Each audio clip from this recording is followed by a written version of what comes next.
All right, how was the? How would you describe the off week? What kind of stuff did you do? I was bored. Honestly, I actually stayed here for the first time. I stayed here with the fam. Kids were a little sick. You know, we cleared that up. Went on a couple day nights. You know, just make sure the body was right, make sure the mind was clear. And then I guess by Wednesday or Thursday, it all settled in. It had only been 2 days. I was like, all right, I'm ready for season, kick back in. And we had like 4 more days left. That's what happens when you don't travel. You just realize, all right. Yeah, I got trick or treating in. I had 2 costumes. I did, a Toy Story. We had Toy Story as a family unit. Um, and then, I went to the basketball game that night. I missed a couple calls. I don't miss calls. My vision is perfect. Almost had to throw a flag. It was crazy, but then I remembered who I was. You guys ready to get back into the routine this week and get ready for another opponent? Absolutely. We have a bonus Monday. Just glad to be back. Glad to see everybody. Feel like a little kid going back to school again. Overly happy to be back at work. And then it's not like I went anywhere, so I was just overly happy everybody was coming back to work. But when you talk about what we want to do this week, I mean, we got a strong receiving core coming in. I know Mo Sanu went over to the Pats.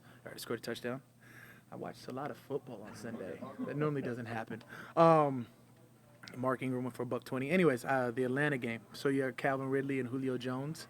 You got Matt Ryan, who's putting up amazing numbers this year.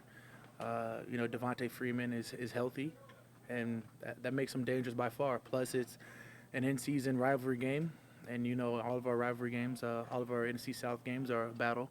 You play somebody twice a year. You know them year in, year out, what they're going to bring to the table. So it's going to be on us to try and make them one-dimensional if possible. Cam, you guys would maybe be in don't eat the cheese reminder territory, but is there something locked in about it's this like team? National Hate Week this week. Ain't no don't eat the cheese. Look, at the end of the day, they have extremely talented players. You've got your tight end who's playing at a high level. You talk about what Julio is able to do year in, year out, what he's able to do this season. Just the catches that he's made. You talk about Ridley as he's progressing as a receiver, but being able to run all the routes. And then you talk about their offensive line. And you have Alex Mack. You can do a lot of things. Go Bears. But just in general, your focus on how, some people thought you guys might have a hangover coming into the season. Some people thought Breeze's injury might knock you down. Is there some sort of a sounds like outside opinions. Permanent motivation? Doesn't really matter to us inside the building. What's inside opinions don't matter. Yeah, the motivation. Only being inside locked opinions in matter. and you guys sort Yes. of, steamrolling through. When you talk about what it takes to go through a season, it's 16 games. It's not about the first game. It's not about outside opinions. At the end of the day, it's about what these 53 men on the team can do on the field. And we take this bye week, and I said last week, I don't want the bye week. I like the way we're playing. I like our team camaraderie. I like how everybody's gelled together in this locker room and how we've taken the field.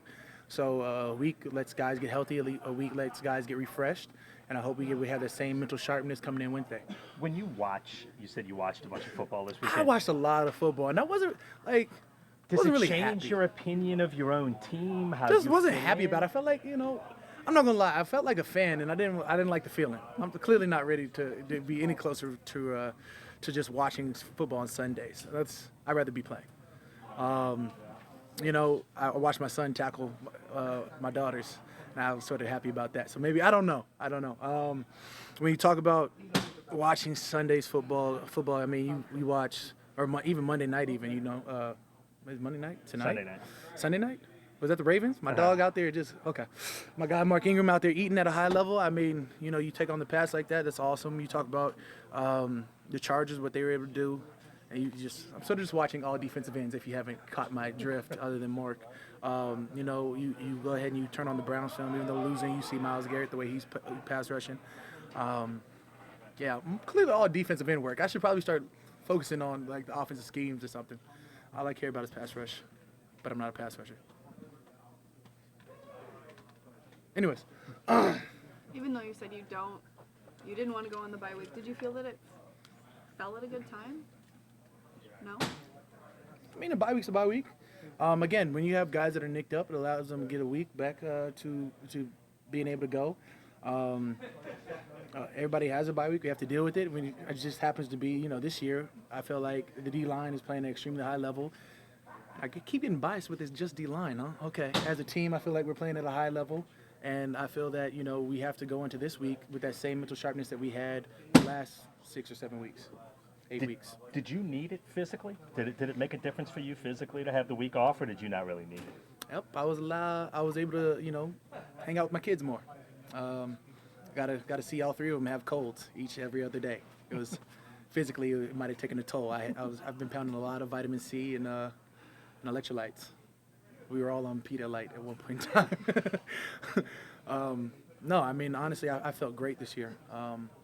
There's been like a couple of nicks and bruises, but it's a season. I mean, it's nothing that's taken a toll.